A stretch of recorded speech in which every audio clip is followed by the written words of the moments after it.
বিয়েবাড়ির মতো ফুলকপির রোস্ট, তাও আবার পেঁয়াজ রসুন ছাড়া, সম্পূর্ণ নিরামিষ, বাড়িতে খুব সহজে বানিয়ে নিন দুর্দান্ত এই রেসিপি। নমস্কার, কুইজিনিয়া চ্যানেলের পক্ষ থেকে সকলকে জানাই সাদর আমন্ত্রণ। আমাদের সবার চ্যানেল কুইজিনিয়াকে সাবস্ক্রাইব করে পাশে থাকা বেল বাটন আর অল আইকন প্রেস করে রাখলেই সব নতুন ভিডিও নোটিফিকেশান আপলোড হওয়া মাত্র পৌঁছে যাবে আপনাদের কাছে। আজকে আমি নিয়ে এসেছি ফুলকপি রোস্ট, তবে হ্যাঁ, পেঁয়াজ রসুন ছাড়া। বিয়েবাড়িতে পেঁয়াজ রসুন দিয়ে করে, কিন্তু একবার এইভাবে বানিয়ে দেখবেন, সেই পেঁয়াজ রসুন দিয়ে ফুলকপির রোস্টকে একদম গুনে গুনে গোল দেবে। আজকের রেসিপি মাস্ট ট্রাই। বাড়িতে পুজো আচ্চার দিনেও এটা কিন্তু অতি অবশ্যই একবার ট্রাই করে দেখতে পারেন। আসুন দেখে নেওয়া যাক। কড়াইতে নিয়ে নিয়েছি সাদা তেল। সাদা তেলটা গরম হয়ে গেলে দিয়ে দিচ্ছি এখানে ফুলকপি। একটা বড় সাইজের ফুলকপি আমরা এখানে ডুবো করে কেটে দিয়ে দিয়েছি। আমি কিন্তু ফুলকপিটাকে ভাপাইনি, চাইলে আপনারা ভাপিয়ে একটু জলটা ফেলে দিতে পারেন। এবার আমরা ফুলকপিটাকে 5 থেকে 6 মিনিট সময় নিয়ে মিডিয়াম টু হাই ফ্লেমে ভালো মতো ভেজে নেব। মিনিট 6 আমার এখানে ফুলকপিটা সুন্দর করে ভাজা হয়ে গেছে।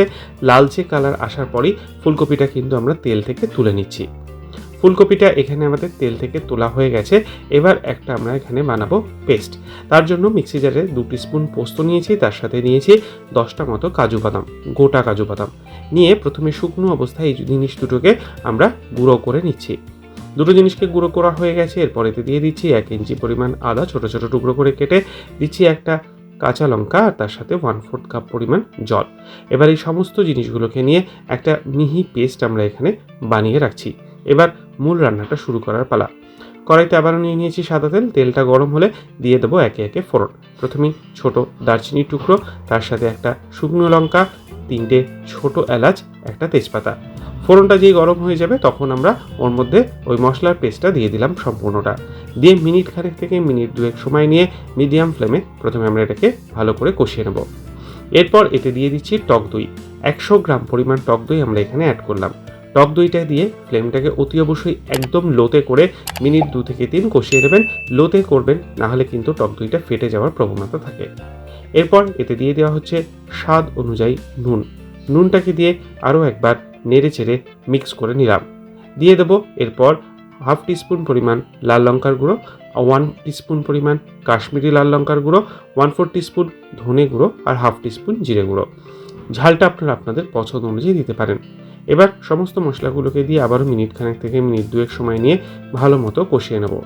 মশলাটা সুন্দর করে কষানো হয়ে যাওয়ার পর ভেজে রাখা ফুলকপির টুকরোগুলো এর মধ্যে আমরা অ্যাড করে দিচ্ছি।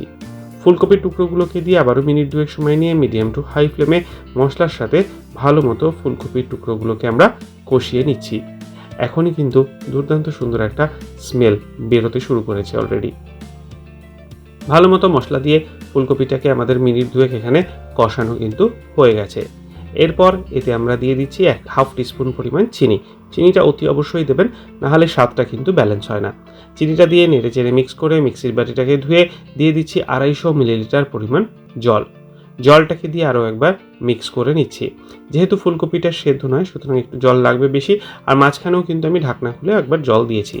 1/4 টিস্পুন গরম মশলা পাউডার বাড়িতে বানানো দিয়ে একবার মিক্স করে নিলাম। তারপরে গোটা 2 কাঁচা লঙ্কা দিয়ে দিলাম।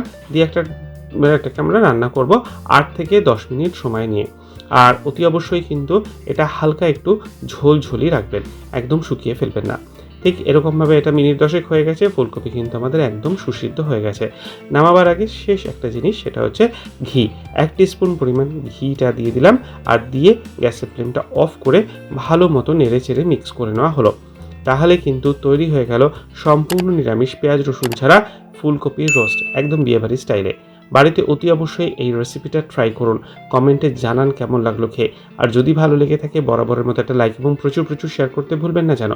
যারা এখনও চ্যানেল কুইজিনিয়াকে সাবস্ক্রাইব করেননি, অনুরোধ করবো চ্যানেলটাকে সাবস্ক্রাইব করে পরিবারের সদস্য হয়ে যাওয়ার জন্য।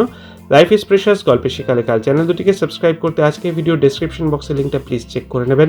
সবাই ভালো থাকবেন, সুস্থ থাকবেন। দেখা হবে পরের রেসিপি নিয়ে। আজ পর্যন্তই, নমস্কার।